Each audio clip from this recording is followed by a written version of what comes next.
All right. Well, we'll go ahead and get started. I'll do a little quick intro and then I'll introduce our guest speakers today.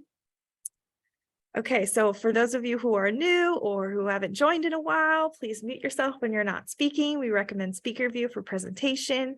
Video sharing is optional, though we love to see all your smiling faces. And please type all questions and comments into the chat. We will have a Q&A at the end that you can feel free to ask any questions you'd like. We'd love to see people's comments throughout while our guest speaker is speaking. So you can also ask questions. I'll monitor the chat and we can definitely get all your questions. We'd love to see everybody engaging with our guest speaker. It's just a time for us to connect with each other every single week for our Lunch and Learn. So a quick update from Autism Tree before we get started. We have 255 intakes, which are brand new families who have come into the fold of Autism Tree since January 1st of this year. That is a record for us already within the first 5 months of the year. We are on track to have the most intakes we've ever had. And there we go.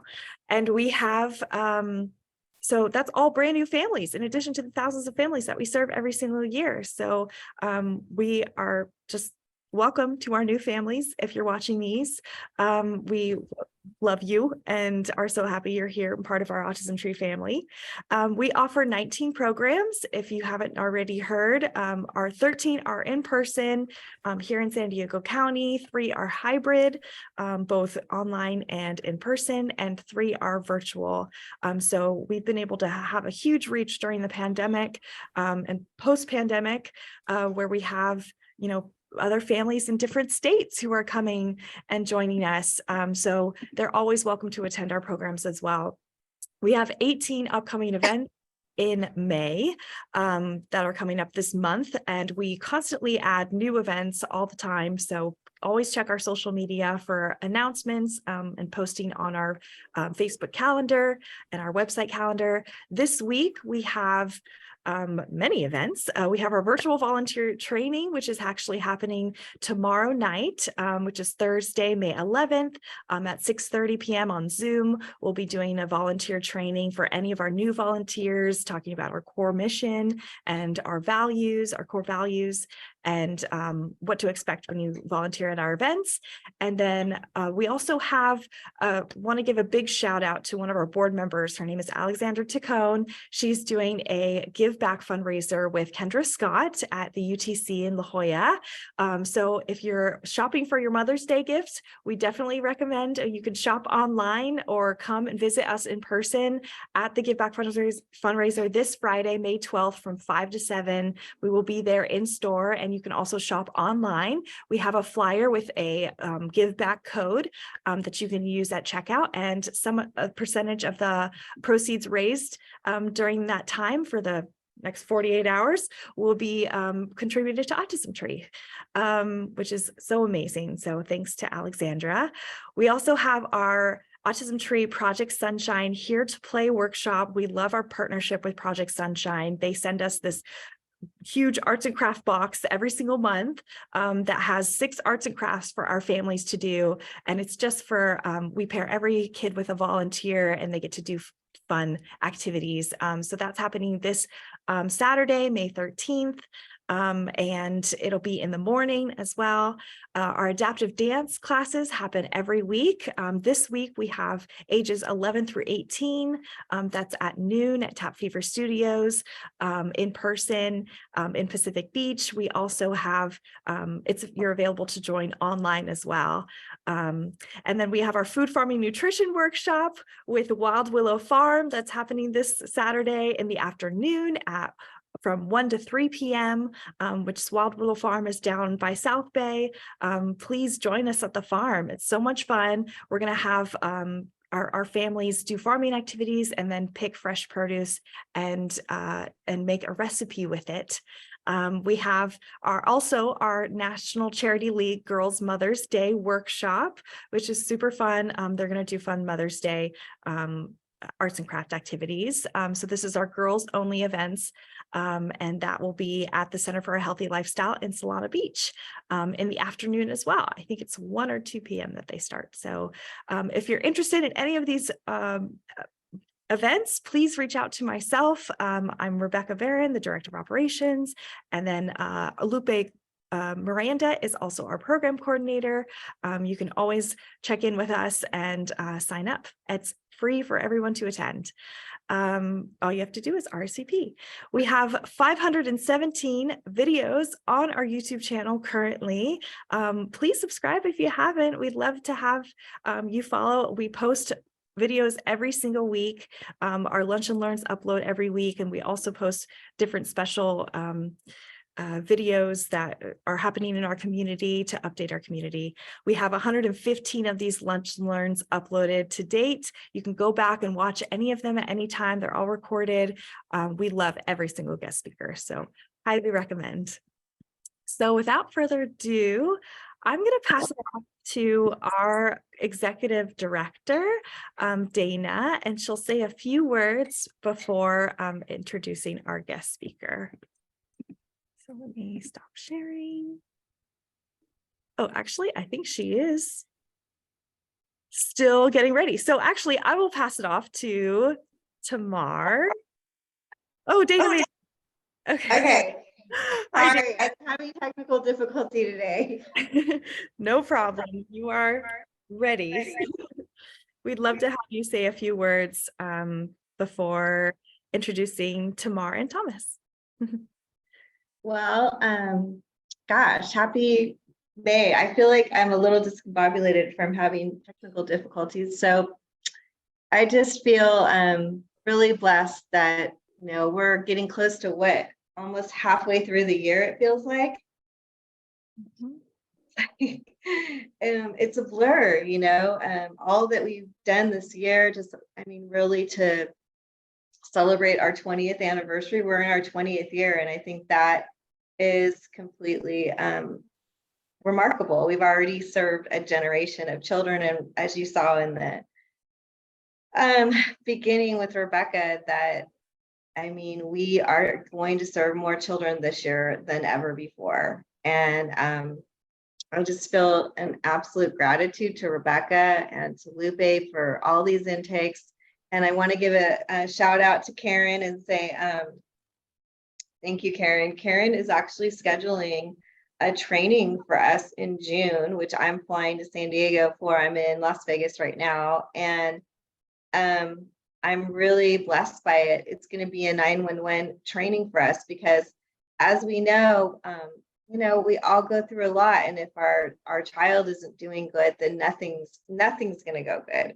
So I think it's just a really beautiful thing that Karen is doing for us, and I wanted to share it with you all. I'm sure maybe after we do the 911 training, that's something we might want to share, because I think we're going to get a lot of tools that are going to be really helpful from when we feel, a lot of stress. I think we can always learn more about how to manage stress. And Thomas, I'm sorry I didn't get to see you on the early part of the call, but I want you to know, since I met you, I've just been so excited to bring you on this platform and really learn from you today, and just also celebrate with you, because you're an artist. And I think the beautiful thing about artists is they just bring so much joy to the world. So thank you for sharing today, and I'm looking forward to learning from you. And I just want to thank everyone for taking time to be here with Thomas today. And I'm going to pass it over to you, Thomas, and say thank you so much. Thank you so much, Dana. We really appreciate the introduction. So Thomas Dougherty is my friend, and it's a privilege and an honor to have him here at the Lunch and Learn. And it's just a privilege to be part of your organization. And Thomas has, as you said, he's an artist. He has written a children's book. So he's an author, he's an illustrator, he's an artist. He creates poetry. He creates picture books and books for young adults. He reads to children. He loves to do that. And he was also for many years a daycare provider for his nieces and nephews. And they from the stories that Thomas has shared with me, they loved him and they still do. But he's very sweet and very gentle. But I wanted him here today because he has a wonderful story, and he has helped me. He has given me much insight into the minds of children with autism, and he's on the spectrum. So he's actually enlightened me and helped me to understand my daughter in a different level. So I just wanted to give this introduction. I want Thomas to take it away. So go ahead, Thomas. Well, apparently I'm stealing the scene, so I must be a thief of some sort. I'd like to begin by saying that I've always believed that I've noticed that life is a struggle, but it depends upon how you live your life. You can be vengeful, you can be angry, you can be hurt, or you can take the pain and suffering you've been through and turn it into something wonderful. You can help to elevate the minds and hearts of others. You can use your own inabilities, your own flaws and failings in order to create something special, in order to help others who have been through or going through the same things that you've been through, and help them to reduce that suffering for themselves. It's a sort of domino effect. The first one gets knocked down, and so on and so forth. I'm sorry, I'm not a very good speaker, but I believe that I have gained from the wisdom of my mother's side of the family, who was always very open and very open to learning. My mother once told me that a teacher who cannot learn cannot teach. And she was always open to learning, as was her mother and her mother before her. So I have stepped upon the shoulders of geniuses in order to get where I am today. And I think that each generation does that. It's not a dehumanizing thing. It is what life is. It is to make sure that each subsequent generation finds their path, and we act as those stepping stones for them to reach the best quality of life as they can. It's also, as the late great Fred Rogers put it, every person can be loved and is lovable for who they are. Now, it doesn't mean that we had to accept our flaws and failings and not change, but it means that we are not beyond loving or being loved. I remember as a child, I always believed myself to be broken. I believed that there was something very wrong with me. I had a hard time learning. I had a hard time reading. I couldn't read. The words would literally move right in front of my eyes. My teachers, one in fact, I had for 2 years, so fourth and fifth grade years, she seemed to believe that I was disobedient, just being disobedient, and that by humiliation, she could break me and therefore make me a better student. She would use the hammer and the nail technique. And that was, if I were to get a good grade on the test, as an example, but it wasn't quite enough for her, she would take another student who had gotten 1 grade less and humiliate them by saying, "Oh, that was such an easy test. Are you so dumber that you couldn't get a better grade than Thomas here? You know, who's an idiot? Couldn't you do better?" So the student wouldn't get angry at me. I mean, at the teacher. They would get angry at me because I was a hammer that hit them down. So I know that far too often there are people who say, well, it's either an obedient or disobedient student. There's no in between. So like with my father, for example, he was always very furious that I wouldn't learn to hold the pencil according to the Palmer method. I tried. My mother tried getting those pencil holders, those plastic pencil holders. I couldn't do it because it would physically hurt, and I never understood why I had to hold that thing. And I would take it off, and because it just didn't work. But my father just thought, you're just being disobedient. You're refusing to do things the right way. He, along with Mrs. Randall, the fourth and fifth grade teacher, there is only one way of doing things. There aren't any other ways. You can only learn one way. So I always felt broken. In fact, I took that experience and wrote a story called The Boy with the Upside Down Heart, because I was that boy with the upside down heart. I didn't feel like a true boy. There were people who told me that you're too feminine. You are not masculine. You're not like a real boy. And you're not feminine. You're not a girl, so you can't be feminine. So I didn't know what I was, or I didn't understand. I felt sinful even. But my mom and my grandmother and my great grandmother, they kept me on track, as did Fred Rogers, you know. So I tried to take into myself their lessons. I tried to step away from my father's anger. He gets angry at the drop of a hat. In fact, I came up with a saying, as far as my father goes. There are some people for whom the glass is half empty. Some people, the glass is half full. And for others, it's, I didn't order water. It's never happy in any way. It's always negative, always bad. My father said once, even if I got the perfect motorcycle and it was a perfect day for, all week, all month, I could never enjoy it because I know that when I die, I can't take it with me. So I tried to stay away from that and his anger, because I couldn't, it hurt, physically hurt. I couldn't, the overstimulation of the sound, the yelling and the shouting. I didn't like the feeling of that. And I had to deal with that at school and at home. And I think that because I had the guidance of those wise women in my life, that I was able to develop, because I had been put down a lot, an empathy for other people, so that I could see it in other people, so that it would also hurt me when other people were hurt.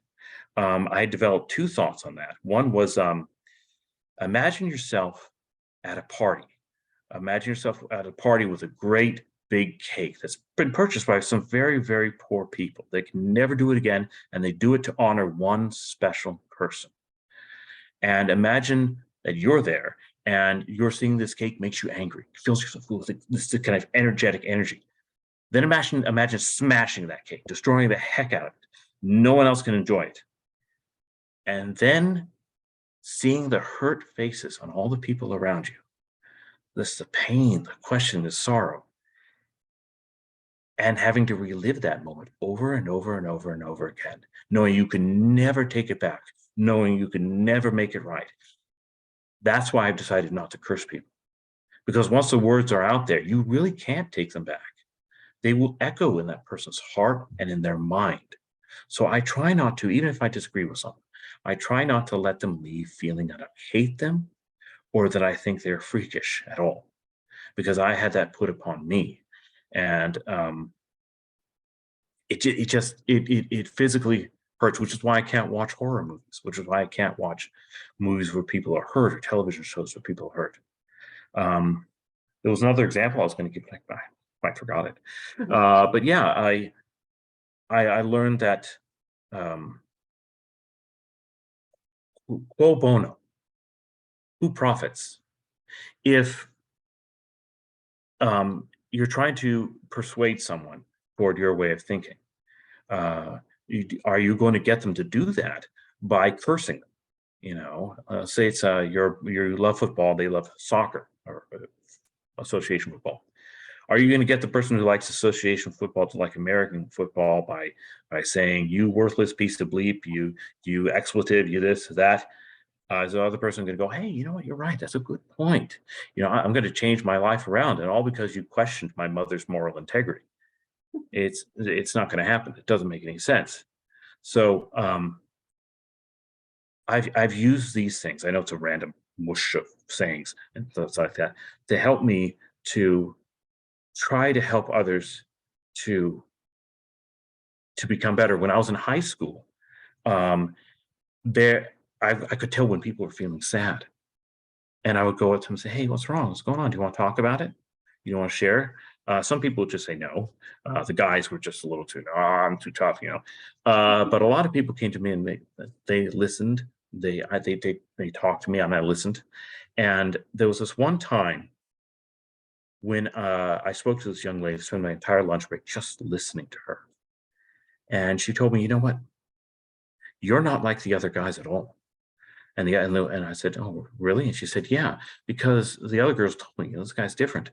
He doesn't look at me as though I'm a walking pair of body parts.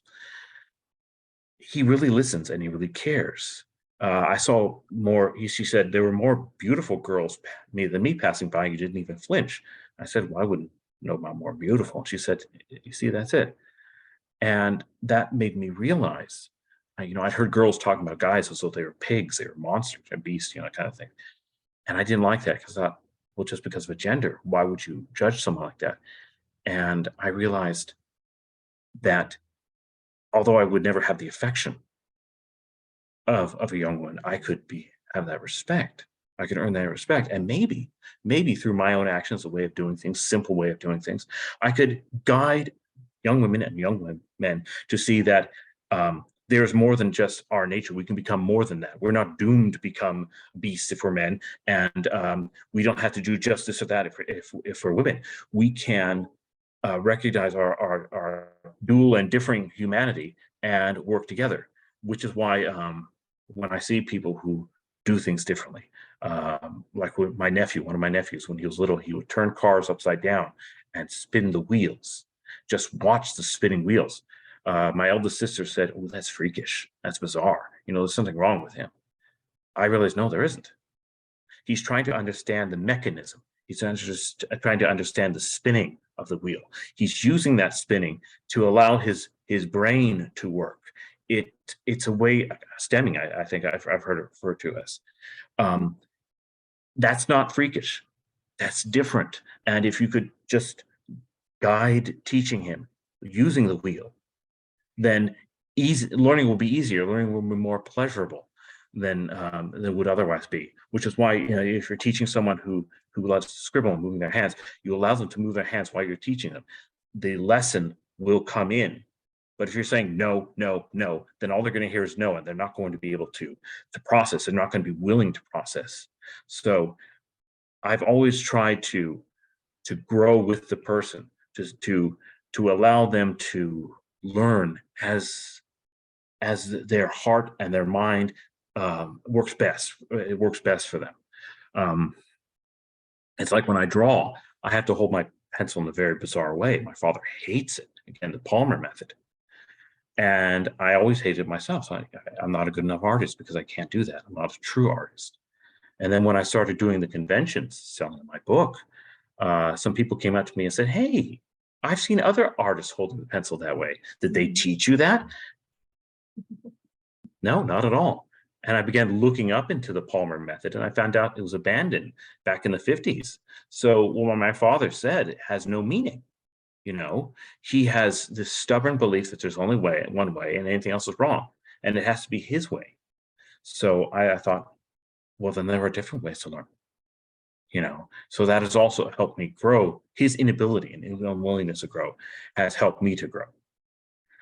Now, I think that it's important for people who are on the autistic spectrum to have someone there for them, to have a voice that is there for them, because otherwise the voices of the detractors, the voices of people who are supposed to be there for them will echo in their minds and won't allow them to use their gifts for the better. Like teachers and parents can have that effect. And I think that in order to teach well, you have to be willing to learn, as I said before.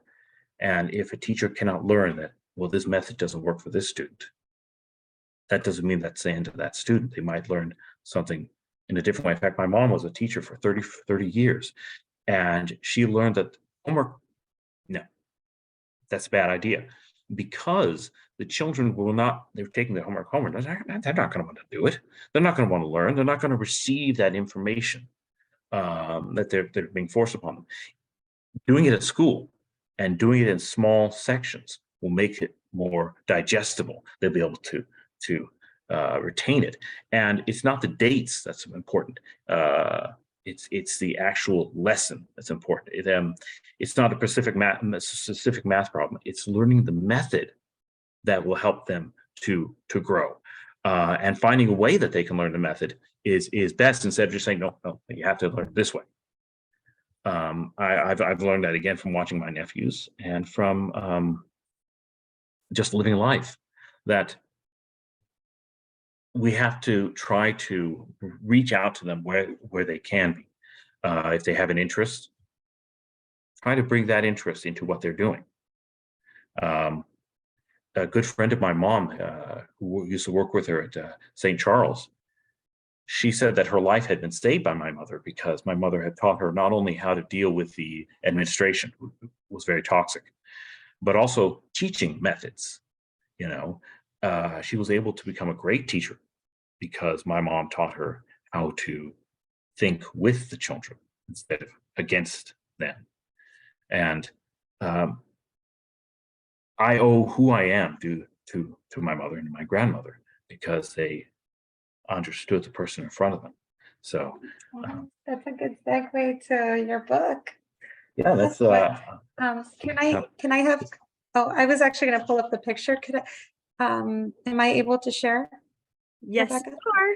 Go for it. Okay, yay. Okay, I'm gonna screen share. Let's see, right here. Let me know if you can see the book on the screen. Can you see it? We see a file folder. Okay, let me do it again, sorry. Okay.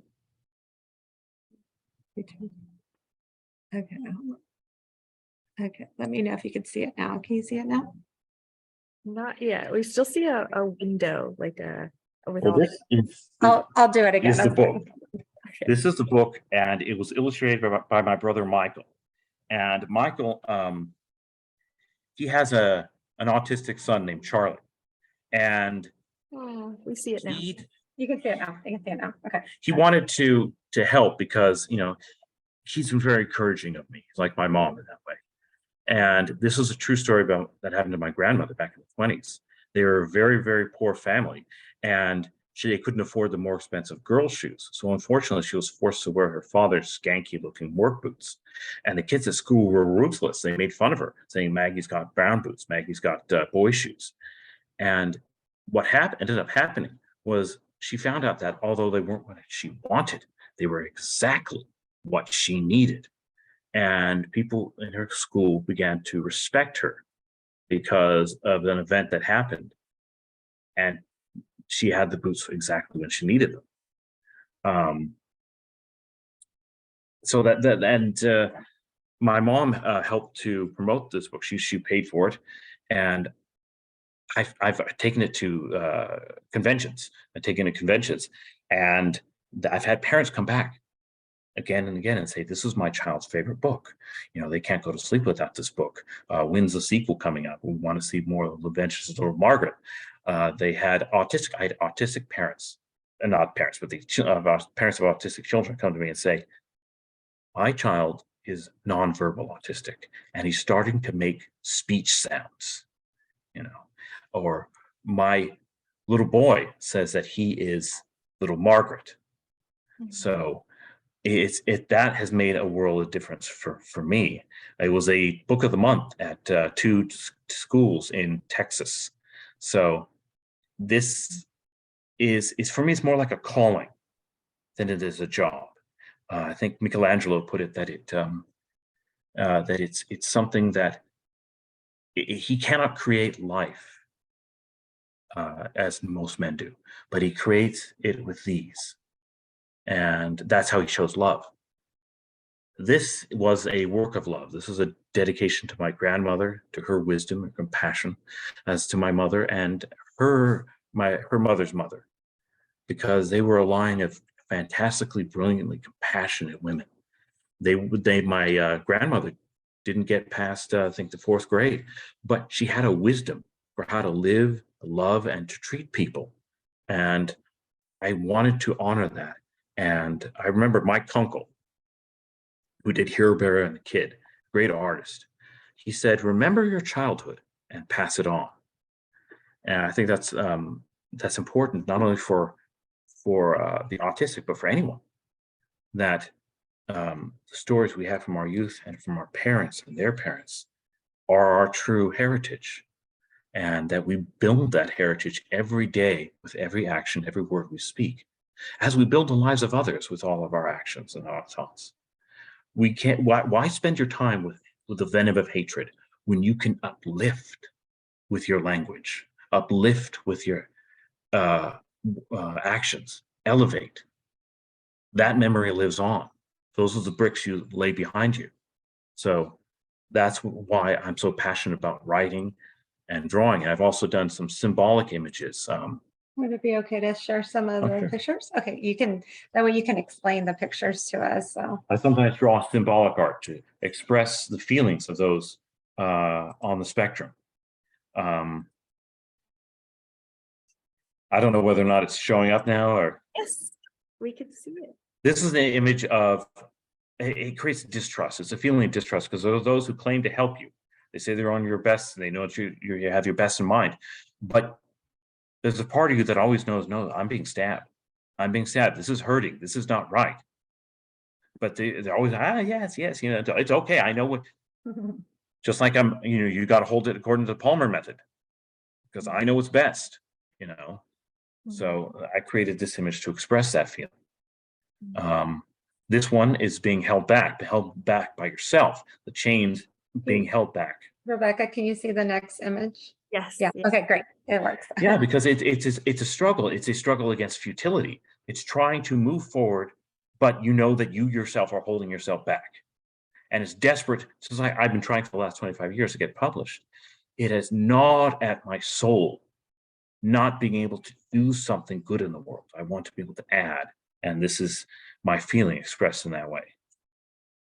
This is silence. This is, I've been told many times not to say anything. At home right now, for the last 15 years, my father's wanted me to remain silent. I do not have a voice in anything. That includes when he goes in my room and takes my stuff. He says that if I am disabled, truly disabled, I have to be submissive. And this is the feeling that he gives me every day.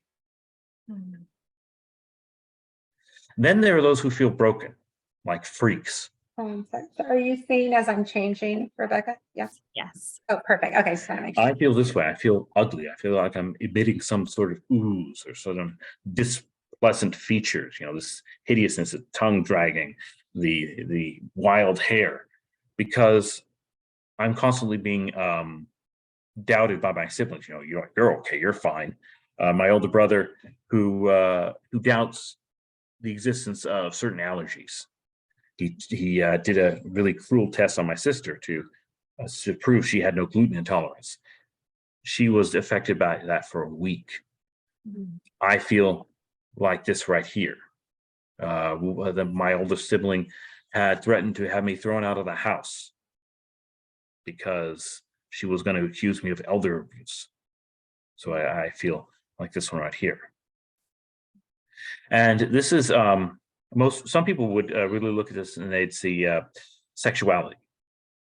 This is not that. This is about some people just wear pink. Some people are just different. When I go down the stairs, I didn't notice this until my mother pointed this out to me some 8 years ago. I have a terrible balance, so I hold my hand up like this. It was subconscious. I never knew I did that. So I was labeled as gay by my fellow high schoolers. And it's just because I was different, not because it had nothing to do with sexuality. It's just subconscious, a neural balance. So this is to represent that. Not everyone fits in the same box. And again, I felt chained. I felt chained and also felt like I could not express myself and I was not meant to be seen. There were many times where my father or my oldest sister would say that she didn't want me to show my face around. I used to ride my bike past their school, and some of her fellow teachers joked that I looked like the Unabomber. So my sister joined into that joke. She didn't tell them I was her brother. She knew, but she didn't tell them because she didn't want to lose her standing in her school.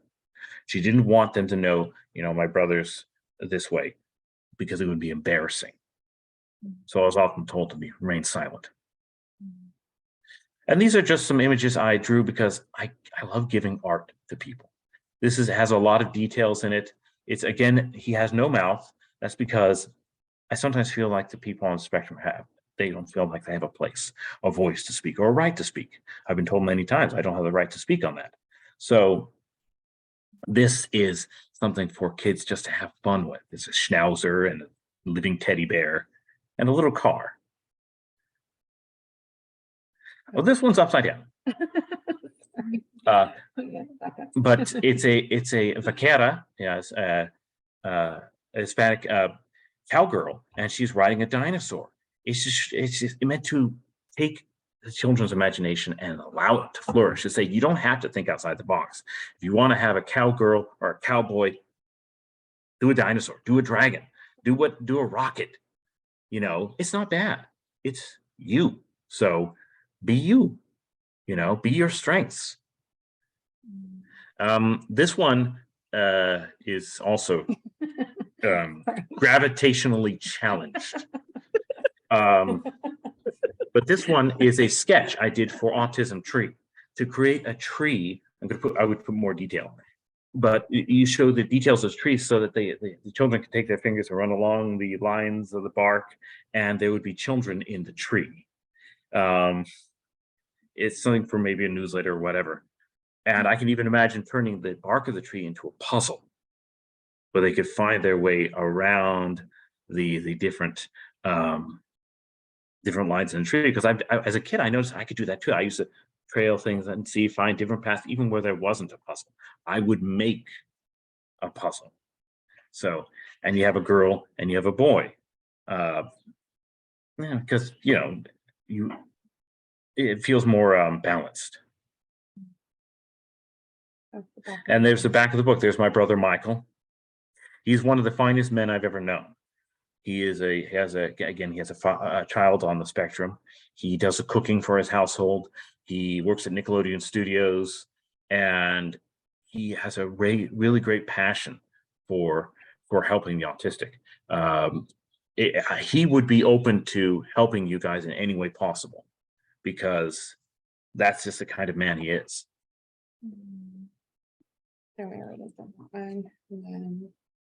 And I must have written some 200 stories over the years, the various stages of completion.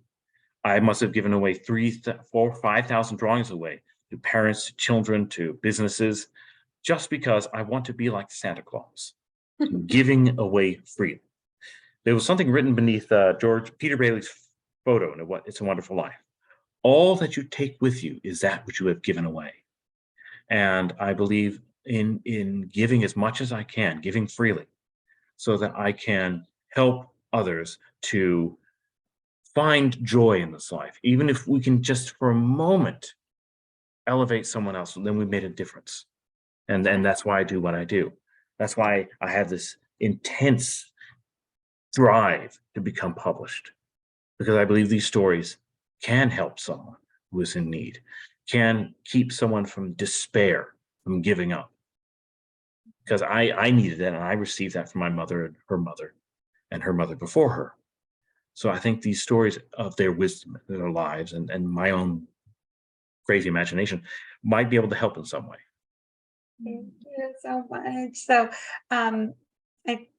he wanted to answer any questions if anybody in the audience had any questions. And so. That was beautiful, Thomas. Thank you. I rambled. I'm sorry. No, that was really nice. No, it was perfect. You were on point. Yeah, you were amazing. I love in the chat, Emily, one of our moms, she says, I love how you think and feel. So grateful for you and you sharing with us today. Yes, absolutely. Karen said, Thomas, you're a very wise man and truly a gift from God. My prayer is that you can celebrate who you are on your journey. And Emily says, you did amazing. I second it. You're amazing, Thomas. I feel lightheaded. Drink some water. It just, I'm usually shamed. How do we get a copy of your book? How do we get a copy of your book? My brother Martin is looking into the costs. My mom, before she died, she was going to have another print made. But I knew that my older siblings wouldn't stand for that, because they couldn't They didn't appreciate the book. My father, in fact, when I went to a therapist, Dr. Dan Kroger in Texas, I told, she hasn't said anything about the book. I told my doctor that. My dad was with us at that session. He hasn't acknowledged it. So she turned to my dad and said, well, my dad looked at me and said, I know about your book. And that's all he's ever said to me about it. So, but anyway, Martin's looking into how much it would cost. And I'm thinking about having another run done because the people at Barnes and Noble said that they would be happy to have an event for Autism Tree and a book signing to go with it.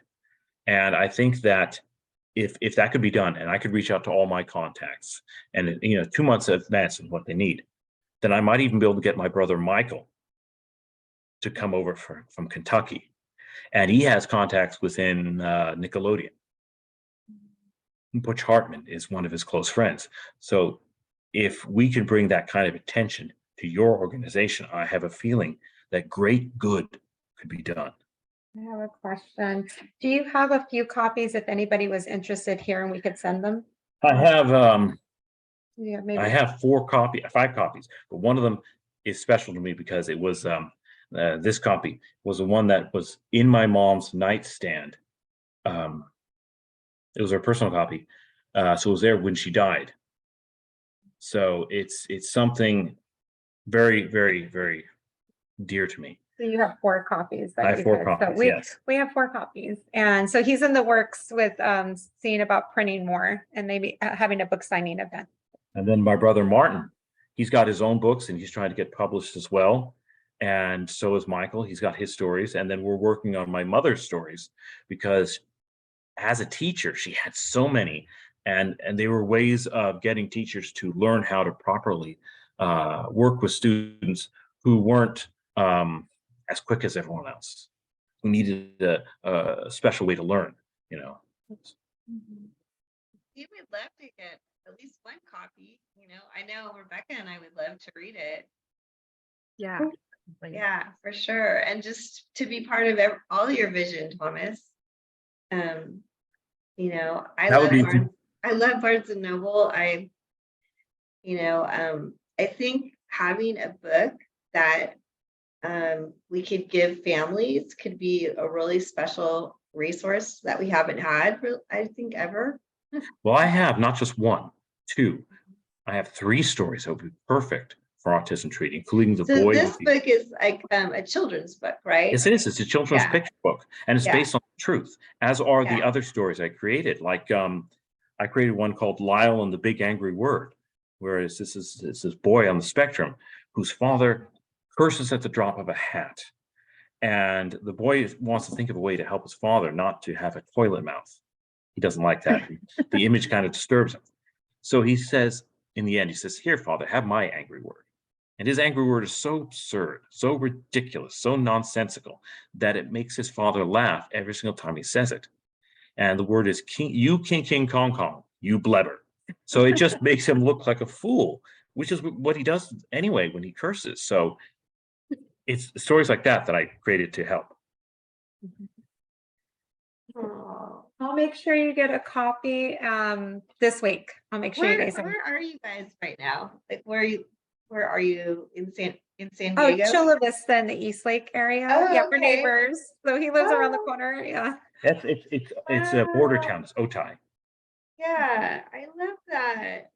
So I would love you to talk more about like your friendship, if you guys don't mind. Like, yeah, like I I used to want go. to thank Thomas. I mean, what a beautiful friend you've made. I mean, you I guys. appreciate that. Yes, because I go around the neighborhood, and before I met Mr. Meyer, I would go to local businesses and I would bring drawings to the people at Starbucks. I would bring drawings, and I also give tips. Sometimes just go in and say, "Okay, here's some change," or I'd go to a bakery and I'd buy some conch or some French fries, and I'd give them to the people at Starbucks, because I know that they're constantly getting, "I want to speak to your manager," Ugh. So I try to make things as easy for as many people as possible. And I met with some of my neighbors. And that's how I got friendships, because I think I met with her son, and I gave him some drawings, and then I met with her. I said, well, you work with, well, I'd be happy to do that because I'm on spectrum, and I can give you as many drawings. If you want t-shirts done, I can do that. I have some books I'd give to you. I mean, if you just have it published and I have the green credit, I don't care. But as long as it can do some good in the world, that's what matters to me. So in fact, my siblings told me, they were angry at my father too. Stop doing that. Stop giving away these drawings to businesses for coloring pages, stuff like that. It's embarrassing. Nothing good will ever come of it. I'm so glad I listened to them, Thomas. Yeah. I Well, think Thomas and we would walk our dog and he would walk his mom's dog. So we would just see each other. I'd see him at Starbucks. And I'm like, hey, you're my neighbor. And so we were talking, and I had already been with Autism Tree for a number of years, about 7-8 years. And he had mentioned he was on the spectrum. It just came out in conversation. And then I was like, oh, he would be perfect to talk to our parents. So yeah, we just, our friendship has developed, and my kids love Thomas. I used to do the chalkboard art at the Starbucks, and Yeah. I would do the chalkboard art, and I would put funny things, unique things. This was during the pandemic, just to get people to feel a little better. I did signs for them that said, like, a cat, hang in there, except it was angry cat and had a coffee. I would do things that were just completely wacky, and the children loved it, and people would come in just to watch me draw. They would ask me to do drawings for them. So that's how I met her, because I wanted to give, and which, that's not going to work. It turned into something. So Yeah.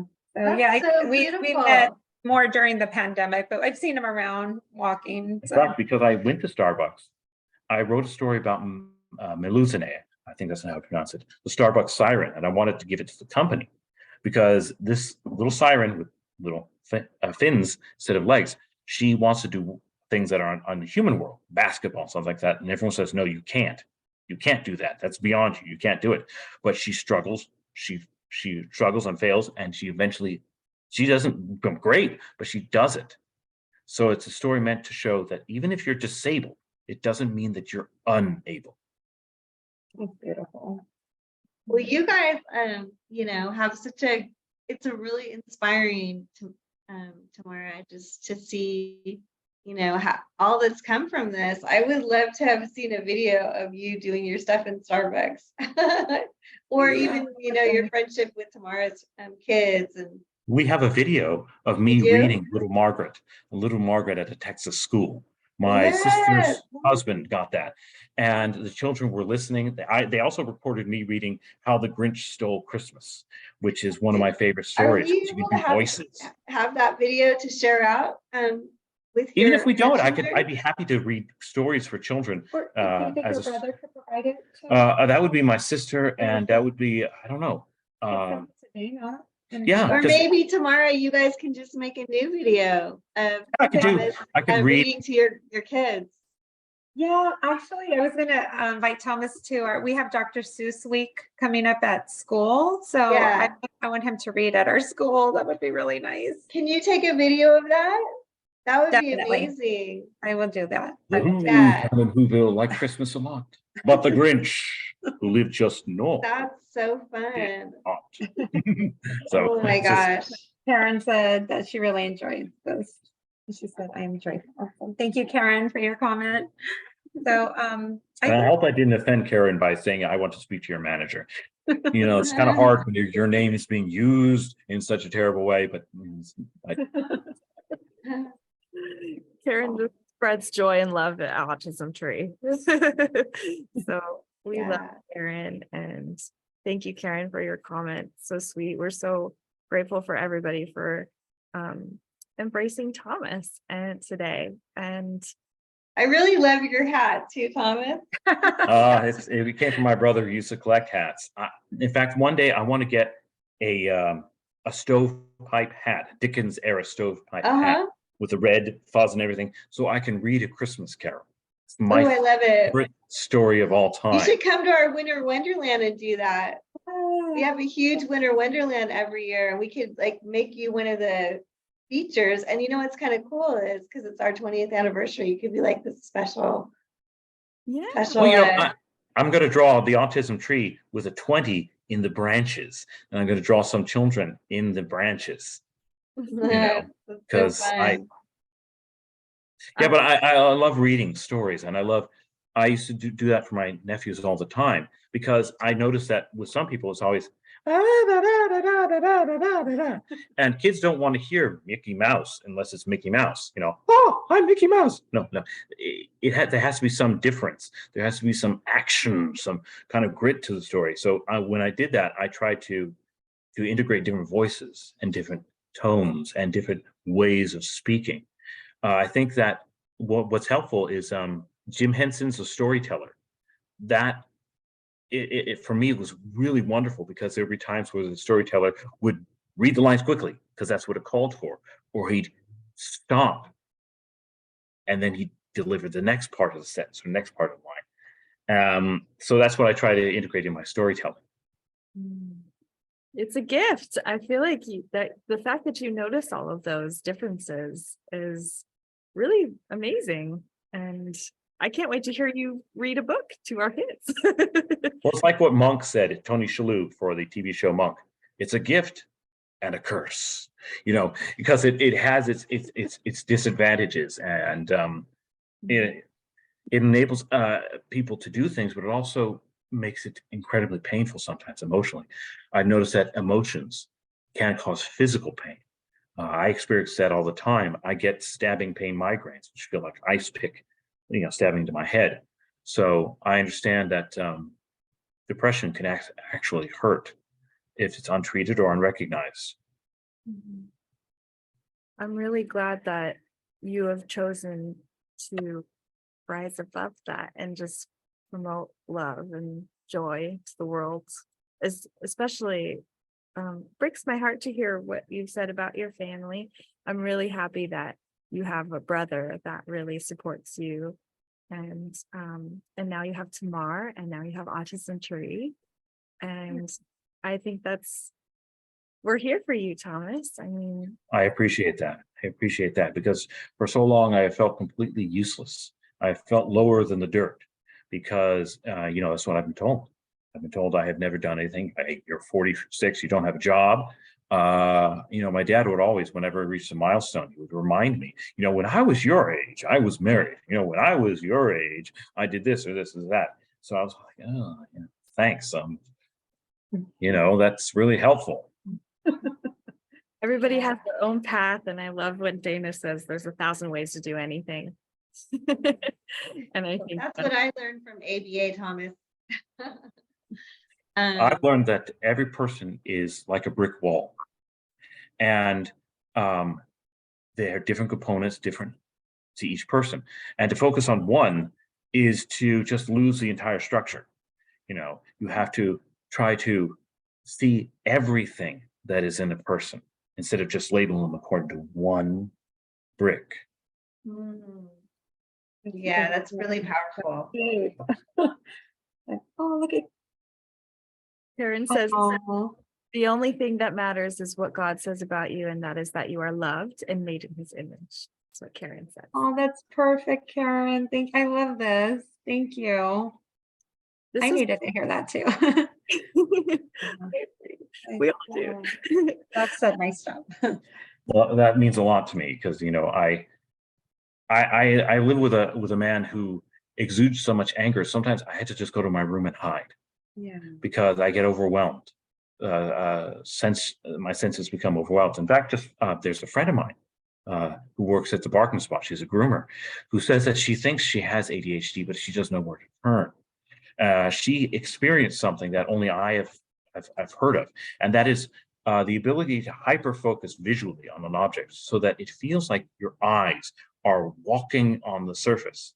When I was very little, I used to look at my father's hands. He had these deep grooves in them because he worked with metal, and I could feel the different texture difference between the different surface of the wounded skin and the unwounded skin.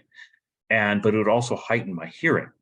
and other senses. There was one time when I was looking at my father's motorcycle engine, and I was just walking among those metallic valleys, and my dad, he thought it would be hilarious if he would have put the key in, quickly, loudly revving the engine while honking the horn. Well, for me, it felt like there was an explosion, and I was kicked off the surface.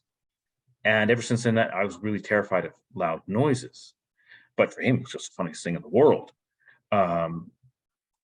So Sammy would definitely be able to benefit from Autism Tree, even though she's not autistic, but she has the depression, the anxiety, and some of the other conditions. So if I could find a way to get her the information she needs to make life easier for her, that's why I'm. You know what, Thomas? I wanted us to give you a whole bunch of our Autism Tree wristbands, and you can give them to whoever you want us to. Well, I'd be happy to do that. Yeah, because I think, you know what, Autism Tree is connection of hearts.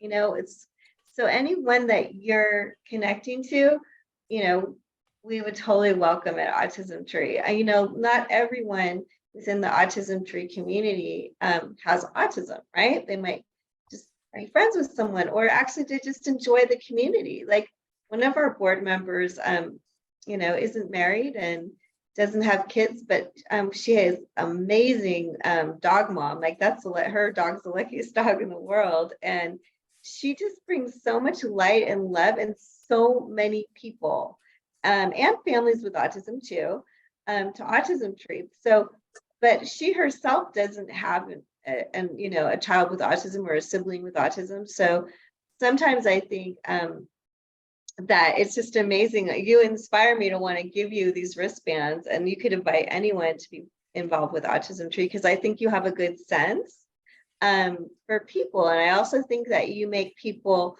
want to probably, do more to give back, because you're giving so much, and I think most people do want to help. They might have forgotten that, right? Sometimes people forget like how good it feels to help someone else, not just to be focused on their own stuff.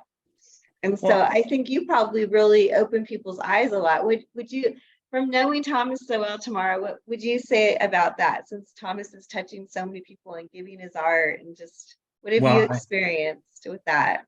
I think he's very intuitive to people's pain. And I think, so as far as the bracelets and sharing it with other people, you mean letting them know about? Oh, no. I was just saying, I know you've been with Thomas a lot and you see him in action, and just like the ripple effect of Thomas being Thomas, like what have you experienced with being his friend?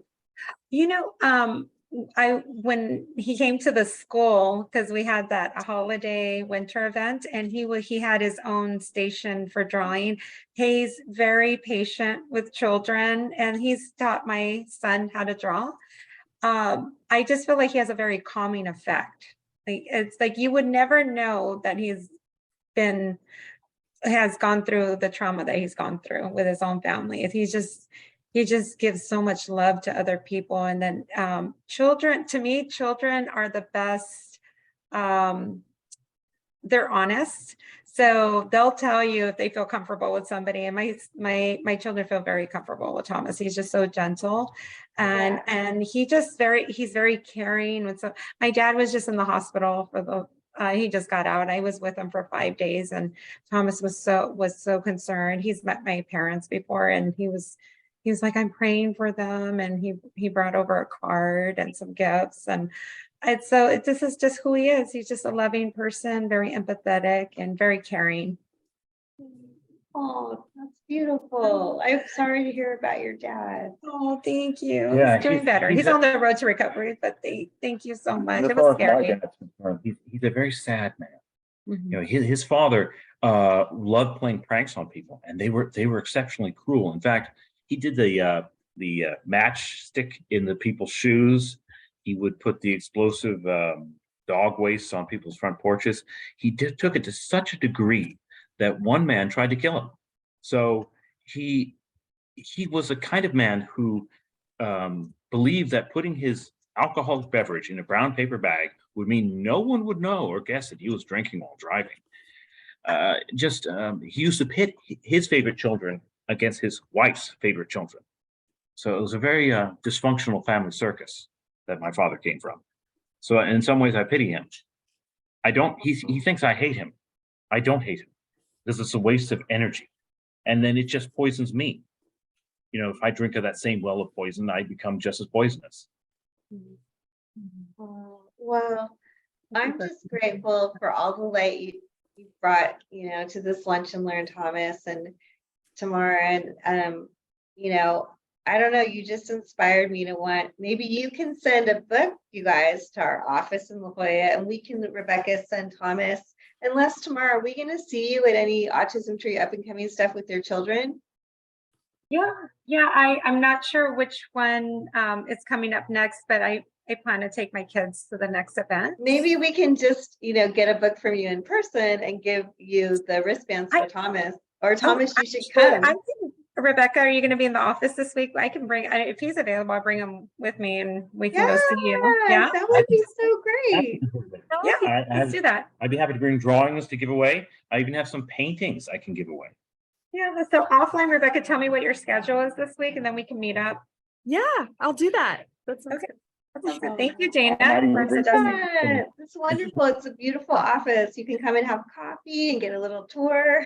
I've been there. You'll like the Oh, office. Unfortunately, I don't drink coffee. Oh, we have My tea favorite too, drink Thomas. of choice like is tea? matcha green tea, because it Okay. calms me down and it reduces the intensity of these stabbing pain migraines. We'll stop and get matcha on the way. I think we have to say stop today because Rebecca and I have to be on another Oh, I'm call sorry. and it's past No, one. It's no, okay. We always love to take a picture with the group if anyone wants to turn on their camera. I know we lost Jeff. He had an appointment today too. I need to cover my face or something. No. Anyone else want to bring their beautiful face on the screen? Emily? Brianna or Emily? I know Karen's picture isn't working. Yeah. Hi, Brianna. Anna, hi. All right. I'll go ahead and take the screenshot. Just stop the camera. Ready? 3, 2, 1, choose. Awesome. Oh, wait, Emily Oh, popped wait. up. Let's do it again. I'll take Let's do it again. Oh, wait, she's coming up. Wait, I see you. Wait, what happened? Okay, I love that picture of her and her son. Okay, ready? 3, 2, 1, choose. Yay. Okay. Thank you guys. Thank you so much. I appreciate it.